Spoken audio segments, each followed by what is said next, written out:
Tax base हैं वो लोग जो टैक्स नेट में आ रहे हैं, टैक्स स्ट्रक्चर में जिनको लीगली टैक्स पे करना है। तो गवर्नमेंट ने रखा है भाई, अगर आपकी इनकम 4 लाख तक है आपको कोई इनकम टैक्स नहीं पे करना। अगर 4 से 8 लाख तक है, ये लेटेस्ट टैक्स स्ट्रक्चर है जो इस बजट में आया, 4 से 8 लाख तक है तो 5% टैक्स पे करना है। अगर 8 से 12 लाख तक है तो 15% देना है।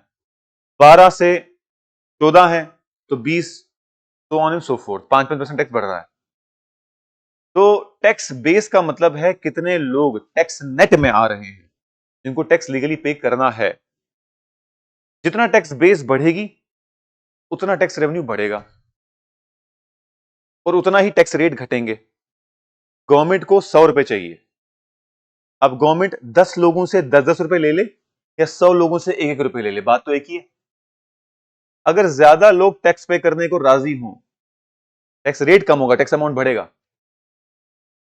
टैक्स रेट कम करेगी ना गवर्नमेंट, गवर्नमेंट को चाहिए 30 लाख करोड़ खर्चे के लिए, तकरीबन इतना ही हमारा खर्चा होता है हर बजट में, 30 लाख 40 लाख करोड़।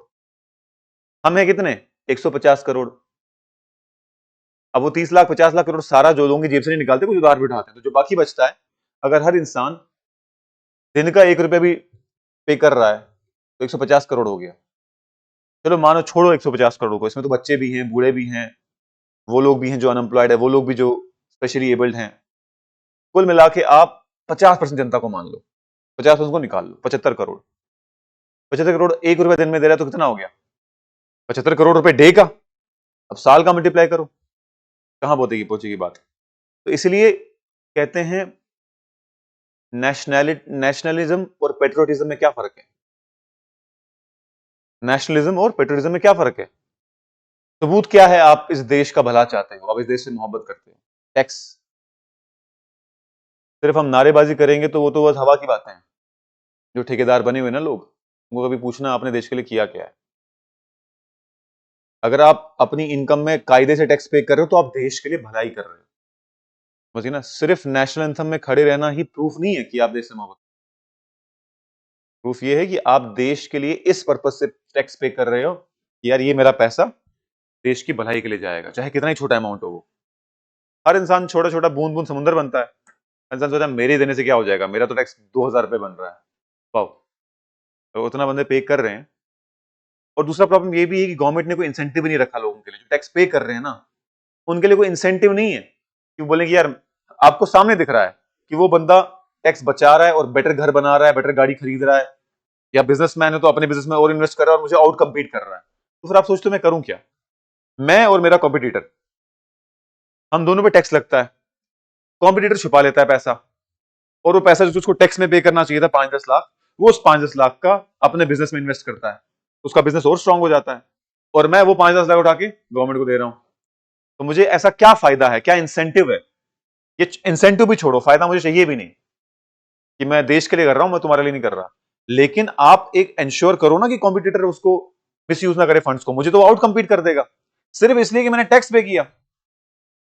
तो इंसेंटिव भी गवर्नमेंट को खास रखे नहीं है कि यार इंश्योर करेंगे कि नहीं नहीं तुम्हारे कंपटीशन को हम खत्म नहीं होने देंगे, तुम पहले से टैक्स पे करो।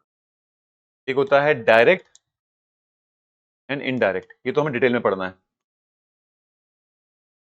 डायरेक्ट टैक्स का मतलब जिस पे सरकार लगा रही है वही टैक्स पे करेगा, जिस पे लग रहा है टैक्स वही पे करेगा। और इनडायरेक्ट होता है लग किसी और पर रहा है, पे कोई और कर रहा है।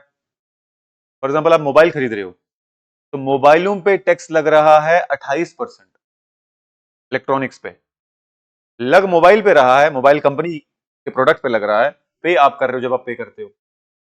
रेस्टोरेंट्स पे लग रहा है 5% जीएसटी, लग रहा है रेस्टोरेंट पे है, पर जब आप खाने जाते हो 100 रुपए आपका बिल आ गया, आपको दे देगा बिल वो 105 रुपए का, क्योंकि 5% जीएसटी लग रहा है।